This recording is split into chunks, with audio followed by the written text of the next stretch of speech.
Hi guys, Patrick here again, Eggnot Poker with part 2 of our pre-flop strategies and mindsets.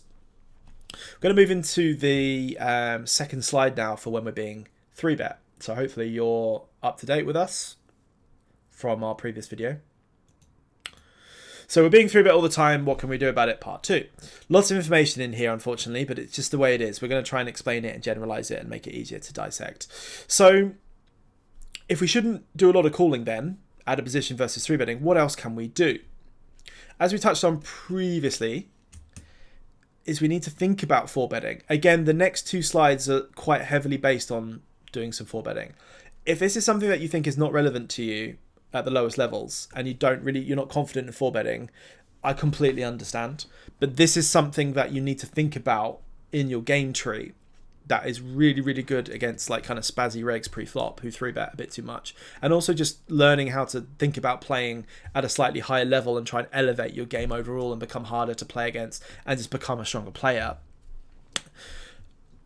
4-betting can be a great way to get more money on the table when we have a super good value hand. That's pretty standard, pretty obvious. And it can be very, very effective when we have a bluff as well, or turn a hand into a bluff. So the best example, which is again theory-based, we raise an early position like UTG, we have ace-queen off, we get 3-bet by the hijack. Most of the time your general fundamental GTO strategy or strategic GTO strategy is going to be focusing on folding and 4-betting because that 3-betting range should be extremely polarized, and it's going to have a lot of I'd say polarized. It is quite linear. It's going to be just generally quite strong, rather than just polarized. But it's going to have a few bluffs in there. It's going to have some like suited ace x, etc. That may fold, may call, depending. It's going to have some hands maybe like king queen off sometimes in there, things like that. But generally your hand class like ace queen offsuit or ace jack off doesn't perform well against a strong range in general out of position to a 3-bet by calling, because you're going to be dominated a lot of the time, and even if you're not, you're never going to be truly happy about what the board comes unless you absolutely def hit the board, and you're not really going to make a lot of money. You're going to get bluffed or you're going to get value owned, and it's better to think about folding and having 4-bets. The only deviation, which is we'll look at in a second, potentially is if you're against a weaker player or a ridiculously over-aggressive player, and you may deviate from that and have more calls with hands like ace-queen off, ace-jack off, if they're absolutely kind of going nuts. So we want to avoid, as number one to think about, we want to avoid 4-bet bluffing at the lowest micro stakes, so 2NL, 5NL, 10NL, unless we're fluent in it, and only use them when the villain is over-aggressive with 3-betting, and we know that they fold a lot to 4-betting. But unfortunately, this requires a lot of information. Blah, blah, blah, right? But it's true. If you don't have information on your opponents, there's no point in doing fancy plays against them because you can't back them up with any fact. And I promise you, a lot of the time, if you're kind of overdoing it, they're just going to have a lot of really good hands and they're going to play well against you, unfortunately, unless you know about it. However, versus nits, a polarized strategy will work really well. So, for example, we're focusing on being 3-bet. So if we were to 4-bet them, we'd be 4-betting them with hands such as Queen's Plus or King's Plus, depending on the villain, Ace-King suited, etc., and hands like Ace-5, King-5, etc. as bluffs, rather than 4-betting them with a hand like Ace-Jack suited, for example, against the lowest level players, because we want to keep the SPR as wide as possible when we don't have a nutted hand. So when we have a hand like Ace-Jack suited, you might call or fold rather than 4-betting, which GTO might prefer in a lot of spots. Against the nitty populations, guys, you need to be thinking about 3-betting them really, really wide, polarized bluff, with lots of polarized bluffs. King, Queen off, King 5 suited, etc., Ace 5 suited, Aces, Kings. And not so much with hands like King, Queen suited, Ace, Jack suited. You can actually have a lot more linear calls with those. So then we don't face 4-bets or folds from worse or better hands and make the game tree harder to play. For example, if I was to play 2NL, I might be really careful with what hands I select to 4-bet with. For example, to 3-bet with, sorry. So, for example, if I have a tight opponent who raises and I've got Ace-Jack suited, I'm probably going to call because I can just keep their range as wide as possible and then not have to face a 4-bet and then have a tough decision. And then also, I know I can just keep the pot wider and play pretty well post-flop rather than sort of forcing it. Whereas if I'm playing like 100 NL, for example, I'm playing against a good regular, I can't just call 100% of the time with these ranges because then I become quite capped and quite easy to play against. So there's a difference in thought process and strategy at the different levels. Against generally weaker opponents, and even tight ones, or both sometimes, we can focus on just playing more calls, as we just said, with some stronger hands, and look to outplay them post-flop. Exactly what we've just said. You can also think about, and this hurts me to say, but it's an exploitation that does actually work quite well. It's worked well against me from these little videos I've made so far, unfortunately, and it's also worked quite well with the hands I've actually used against some of the players in those lower game trees, like 5NL, 10NL, those pools there, is where you underplay hands more often. So, for example, someone raises in any position, you've got the button, you've got ace king offsuit, and you just decide to do more flatting. You do some more flatting with hands like aces to 3-bet. Again, like if you've got an aggro guy 3-betting you, it might be better to start considering calling more with kings and aces to trap them post flop, and then let them do it in. And then in other spots as well, when we've got hands like I think ace king, queens, aces, kings, etc. are the best ones to use as examples. It's more a case of, instead of just 3-betting them for value, which then makes them fold all the worst hands, unfortunately, because they don't call the correct range enough, they fold too much, and then they don't 4-bet enough versus the 3-bet. It may be better just to underplay them and then let the nits, let the weaker players, let the aggro tards c-bet bluff and go crazy with their bluffs, but then also bet for value thinking they've got the best hand, but then they don't, because you've underplayed a hand which they would expect you to have raised with or played aggressive with. That's quite interesting. It's not very good later on down the line, but most of the time, but it's very good for the local for the micro and low stakes, because you kind of throw curveballs there. The 15L is rampant with this. Is a lot of people they're doing it, but they're not trapping, they're just nits. But they're doing they're more flatting instead of 3-betting with like ace king, for example, because they want to have a hand that will allow ace queen to bet 3 times and shove river or whatever, and they have a hand that can win more often than 3-betting it and making people overfold, which is what they do, unfortunately, as an example. We're not actively looking to get too far out of line with 4-betting, especially as a bluff at micro no stakes. We've said this before, as this isn't our primary way of making money. So we said previously, how do we make the money? We basically do a lot of small to medium red line pots post flop, as this is only a pre-flop strategy video. We're only talking about pre-flop today. 3-betting wide, taking the pots down, and then moving into post flop positions and setting ourselves up for post flop turn and river bluffs, and etc.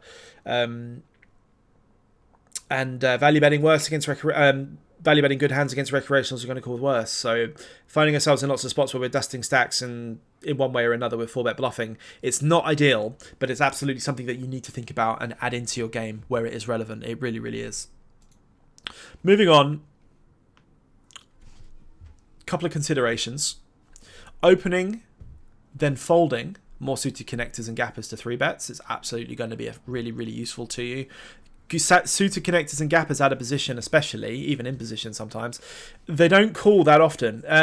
Again, technically, you only open small and medium connectors in the early positions, and that sometimes, and then you defend them more often to 3-bets because you don't open them that wide. And then you open them more often as you get later down the game tree, around the table. But at the micro stakes and low stakes, I would only open them if you know you can play them well against recreational players behind you. If you are opening them all the time and just folding to 3-bets, which is probably what's going to be happening, they don't play that well. They don't call that well out of position. They don't work well as 4-bet bluffs. They shouldn't be 4-bet bluffs very often, if at all. Be careful and stay away from them when we're calling 3-bets. Consider opening and folding more unsuited cards and weaker broadways. Again, especially out of position. We open ace-jack off in the hijack and the small blind 3-bets us. This is a fold. We open ace-queen off and the big blind under the gun and the big blind 3-bets us. If it's a weak player or a maniac, I would be calling here, but generally I might consider folding against tighter recreational players and tight players in general, because it's just not going to perform that well. Unfortunately, the offsuit combos don't overvalue ace-jack off, king-queen off. Those are really bad hands to call out of position, especially against like sort of earlier position 3-betting. Excuse me. Look to open and then 4-bet more hands with some suited polar combos. So, for example, we open king 5 suited, we get 3-bet. This shouldn't really be a 4-bet very often at all, unless you're in a very, very specific dynamic, UTG hijack example. But you might look to 4-bet some hands exploitatively against people who are just coming after you a bit. So, for example, if I'm 3-betting 15 to 20% of the time, which is ridiculous, you might counter me by 4-betting just a few more suited polar combos that don't really care and are absolutely bluffing, like ace-4 suited, ace-5 suited, king-5 suited, something like that, because they're just pure bluffs, but they have good properties and removal. They block my value range. Excellent. You know, if they do get called, they might be able to make a top pair or a second pair property instead of just, 5-6 suited, which can only make like 6 high, for example. And then they can also make a decently strong flush. So like ace-5 suited can also make a straight, for example. Technically, king-5 and ace-5 also block ace-5 from the opponent, a villain's like worst 4-betting bluffing range and 5-bet bluffing range, but that's not for today. That's not for microstakes, so don't worry about that. But those are generally good properties to have in your 4-bet bluffs, especially your polar ones. We need to start considering having more dominated higher range combos such as ace-jack and ace-queen in our 4-bet bluffing range as well. That doesn't necessarily be a bluffing range, but I mean it is. But I wouldn't say value or bluff. I'd just say 4-betting for now. Don't make it too complicated. If you've got these offsuit combos, these nutted broadways, ace-jack, ace-queen off, don't see them as gospel. Don't see them as really nutted hands, because they're not. Okay, so don't feel like you have to defend these and have to continue these versus 3-betting. Should consider mixing calls and 4-bets with larger suited combos such as king-10 and king-jack suited. King-queen suited, a few other ones. That's more strategic GTO, rather. But what I'm saying is, if you're against regular opponents, you can make yourself harder to play against and improve your 4-betting range instead of just having aces, for example, by adding in some of these suited combos, because they play better as mixing 4-bets and calls, rather than just sort of mixing only call or sometimes call and fold. These have really good removal properties. They're not considered bluffs, but they're just part of a linear range that kind of widens the amount of combos that your 4-bet bluff or value range will contain. That's why they're in there. Again, that's not going to be exploited by your opponents. So this is only to be used more often as a bluff against tighter opponents who 3-bet, or if you're against a decent regular, just to have more hands in your range. But again, if you're not beating the stakes in general, I would just stick to fundamentals. Do not 4-bet king-10, king-jack suited, fold or call, depending on the situation and opponent you're against. And then finally, considering more pre-flop, folding more pre-flop with smaller pocket pairs and small to medium connectors. We said the connectors, but the pocket pairs are interesting. If you're against a recreational or a whale, these little pocket pairs have a bit more value, because you can call and make them a bit more. You get a bit more EV knowing that you're more likely to, stack your opponent if they have a decent hand. Against nits, it's weird because, again, yeah, if a nit has like aces and kings and queens a lot in their 3-bet, 4-bet range, whatever, and you've got a hand like pocket fives, if you flop a 5 and it's an overpair, the board's like 7, 9, 5. And there's a flush draw out there, for example, and you check raise or lead or whatever, you might be able to make a decent amount of money from that range, their strongest overpair range. The only thing that's you have to be careful with is if you're technically opening 100% of the time with these like deuces through 7s, deuces through 8s, whatever, or let's say deuces through 7s, and you're being 3-bet and you're always calling, technically you're not really making a lot of money, and you're kind of break even losing money, especially out of position, by just calling 100% of the time. Because again, they don't have any blocking properties or removal. You're kind of relying really heavily on a really good board texture that you can either bluff on or improving to making a set, whatever it is, 7, 8 to 1 or whatever. It's not easy to make a set and then double. You're kind of really relying on doubling to make the EV of all the calls and all the folds post flop before them with the previous pocket pairs you've been dealt. So be careful. Also, if you're really, really deep, they have more value, but they also have a lot of reverse implied value. So, for example, if a tight player 3-bets you the board and you call with 5s and you're 200 big blinds deep, okay, fine. But if the board's like ace king 5, be careful if the guy's absolutely sledging. Yeah, you can beat ace king and so on, but aces and kings are in there. It's the same with the lowest connectors.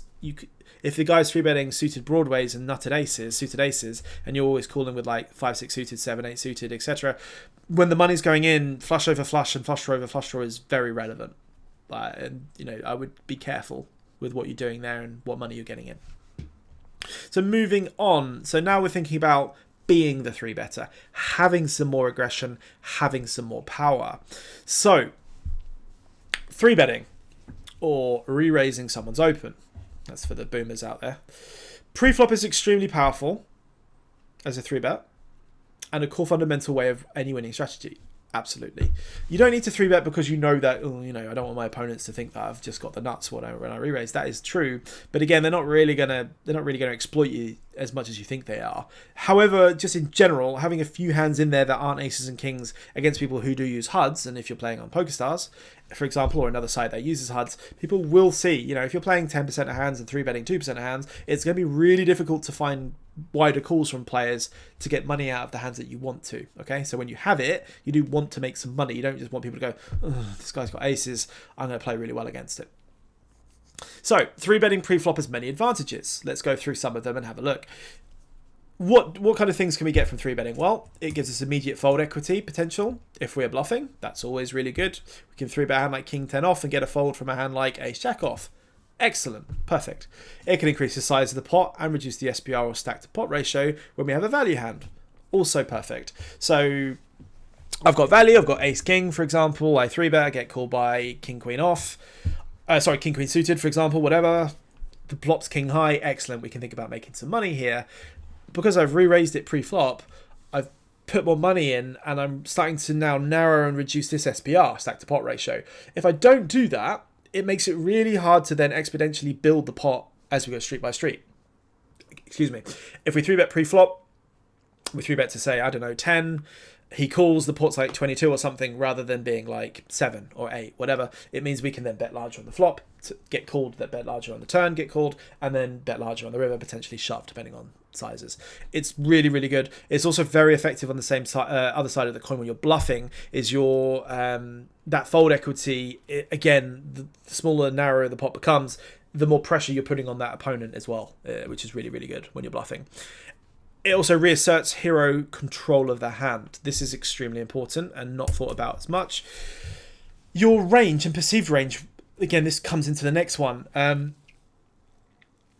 When you're 3-betting someone and they call, even if they know you're aggressive, you've now got a range of hands, or a perceived range of hands, much stronger than had you just called to your opponent. So your perceived range is going to become stronger. They know that you're going to have some stronger hands in here. They're going to give you more respect, hopefully. And there's also, on the flip side, it will also give us power on the hand. We've got more opportunity to bluff. And also when they have hands that will call, excellent. That means our value hands are going to get paid. It can also disincentivize action behind. So, for example, I'm bluffing someone, I'm 3-betting, and then people are behind me.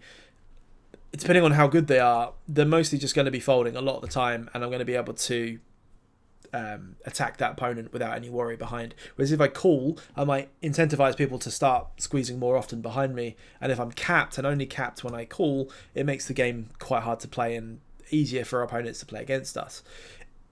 By 3-betting, I disincentivize them and force them to be in a position, because they're not supposed to be cold calling, to now be 4-betting or folding more, which makes it harder for them to play. And then finally, it allows us to isolate a potentially weaker player, which is fantastic. Fish opens or limps. We've got a decent hand or a marginal hand in position. We raise or we 3-bet, depending on what the situation is. Again, disincentivizing people to call behind and allowing us to isolate that weaker opponent, especially in position. Really, really good. Opportunity to make more money. Part 2 then. So when should I be 3-betting? And what types of hands? So look out for a few requirements when considering a 3-bet. Number 1, how strong is our hand? Do we consider this as a value bet or a bluff? It's really important to try and know which one it is. It is, okay? In GTO strategy, there will be situations, let's say I open King Jack suited UTG, hijack 3-bets. King Jack will prefer 4-betting because it will play better post-flop as a 4-bet. It will reassert power. It will also get fold equity immediately, and it will allow me to be in a position where I can make money or get away, rather than just calling out a position and being in an awkward spot. But I will still call maybe a third or 35% of the time, but I will prefer 4-betting aggressively. That's just how a lot of my range will play, and then that makes me tough to play against. That makes me get value when I've got it, and then that makes me have plenty of hands that don't just mean my range is completely capped and narrow. For a fundamental level and a micro stakes and low stakes level, again, remember, we're not prioritizing 4-betting as a thing, but it is something to think about. But again, disclaimer, don't absolutely just blow up with 4-bets. But in terms of 3-betting pre-flop, if I've got a hand like King 5 suited, and I want to 3-bet someone who folds a lot to 3-bets, which they will at these micro no stakes, this is a good candidate to 3-bet with. You don't need to worry about charts and be like, oh, you know, you can absolutely go for it. Remember, there's no rulebook with low stakes and micro stakes. If there's a good opportunity to 3-bet someone and take the pot down now as a bluff, then go for it. But again, we want blocking properties. We want hands like King 5 suited, Ace 4 suited, King Queen off, King 10 off. We don't want a hand like 7 9 suited. Because when we get called, we don't block any of their calling range or raising range. In fact, we mainly block their folding range. And we don't play as well post-flop. What positions are we on the table? And again, what heroes and villains are we against? This is the same as what we spoke about before when considering... Well, when we're facing 3-bets, it's the same as when we're doing the 3-betting ourselves. If we're in later positions, we can again generally be more aggressive. Be careful though, if you're in a late position but you're raising against an early position, again, remember those ranges are going to be a bit tighter in general. So maybe stay clear from those players and focus more on the medium to late positions more often. Unless you know you've got information on your opponents and maybe they fold a bit too much, or you know you can play quite well against them post-flop. And again, what also ties in, what type of villain type have we got? If we have a whale opening under the gun who doesn't fold to 3-bets, well, having a polar bluff as like King 5 suit's bad, because this guy's just going to put more money in. Yeah, he can still have shit hands, but we want to just wait till we've got a good spot. We've got a good hand. We've got King Queen suited or whatever. We can value bet that, get some more money in the pot. He'll call with King 3 off, and then we can get more value rather than trying to bluff him with a polarized hand. If it's a nit, I love having polarized bluffs, but I don't like 3-betting a hand like Ace Jack suited against a nit under the gun, whereas I do a King 5, for example. Previous history or information. HUD information, as we spoke about before. Previous hand history, as we spoke about before. Villain type, as we spoke about before. All exactly the same when we're considering 3-betting someone. And then finally, game dynamic. Player pool tendencies. Lots of players in these pools are going to have the same problems. They're going to be folding too much, or not enough, and they're going to be 3-betting too much, or not enough, and then they're all just going to absolutely crumble post-flop. They're either going to call far too wide or just absolutely fold everything. They're just not going to value bet their hands correctly, and the hands they do value bet, they're going to absolutely just have the nuts most of the time. Again, these are not absolutes, but they're just generalizations, but they are pretty accurate. People are going to be folding too much, defending too wide, or they're going to be 4-betting too much, or 3-betting. 4-betting is also in there, but it's a bit less common at the low levels. You need to be thinking about the dynamic and the player types that you're against. If you're going to go after a good reg who can 4-bet you like a decent amount, then don't 3-bet him too often and go after weaker players. If you're against a whale who doesn't fold, then don't bluff him. If you're against a nit who's barreling, a nit who has it a lot of the time and doesn't fold to 3-bets because he's got really, really fucking good hands, don't come after him. And, you know, don't blast him with like Ace Jack suit, call more, rather than, you know, 3-betting it. And then the final part of 3-betting pre-flop. Just a thing. I'm going to take a quick second. If you've got here, I really appreciate the fact that you've managed to survive my voice. There's so much information to take in this presentation. It's ridiculous. But this is a massive thing. All these different thought processes for all these different levels of the game pre-flop. Opening ranges, population tendencies, adaptations, etc. They're so valuable. So please bear with me, and well done if you've got here. So when generally thinking about 3-betting, generally the earlier the positions and generally the earlier the positions, the tighter and the more polarized the bluffs are and need to be, which is something we slightly covered, but again, basically very good hands and some weak hands like suited King X, Ace X, Queen X most of the time, King Queen off, etc. Good blockers and flush and removal and blocker properties will play and perform very, very well, especially against tighter ranges. Be more linear when you're against a good player, have more calls against bad players and nits, and then polarize yourself for value and bluffs when you're against these nit and tighter, weaker players. Suited connectors and pairs can 3-bet, but not as often in general because they perform badly as they have no removal from villain's strongest continuing range, something we've covered, and struggle to improve and navigate post-flop. We've said that, so we don't need to cover that again. As positions shift around the table, ranges become looser. Again, in general, you know, most of the time this is correct, and ranges will naturally be wider. So keep that as a consideration when you're 3-betting or facing 3-bets. Best types of hands to 3-bet, we'll cover it one last time as it's important, are obvious values such as ace, top pairs and hands that can make strong top pairs and over pairs, aces, kings, ace, king, king, queen, etc. suited. Strongest Broadway, suited Broadway combos. Also consider most suited ace x and king x are good. Double non-suited Broadways and some of the suited connectors and pairs can absolutely 3-bet bluff, and are very, very effective at doing so. King 10 off, king jack off, king queen off, ace jack off. They play really well as 3-bets and then fold the 4-bets. Really, really effective, as well as the suited ace x, king x. And then a disclaimer, the rabbit hole in regards to 3-betting, 4-betting, 5-betting, or even 6-betting, that exists, apparently it does, at the highest level is far wider than you think, okay? The highest level is way above me. I'm not going to pretend I'm up there, but I'm getting there. I'm working on it. The 3-betting, the 4-betting, the 5-betting, and even the 6-bet bluffing, that's a bit, for 100 big blind effective, you're not going to see a lot of 6-betting, but apart from shoving.